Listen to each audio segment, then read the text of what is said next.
I understand the significance of it.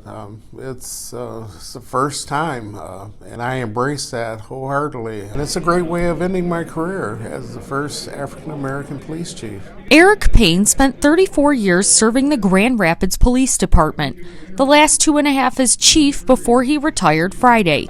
He recently took the chance to celebrate with the community and reflect.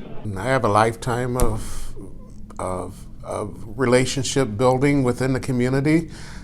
It will continue. I'll continue to be in the community, but just not as chief anymore. Payne never intended to go into law enforcement, but a chance encounter while studying at Grand Valley State University changed that. I happened to meet a gentleman named Larry Johnson, who's actually the assistant superintendent at Grand Rapids Public Schools.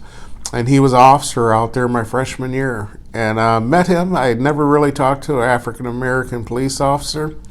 And we had just a casual conversation. And that just kind of stuck in my mind. During his time as chief, Payne continued to build relationships, led the department through the pandemic, and through protests after George Floyd's death and calls for police reform, moving the department to a neighborhood-based police model.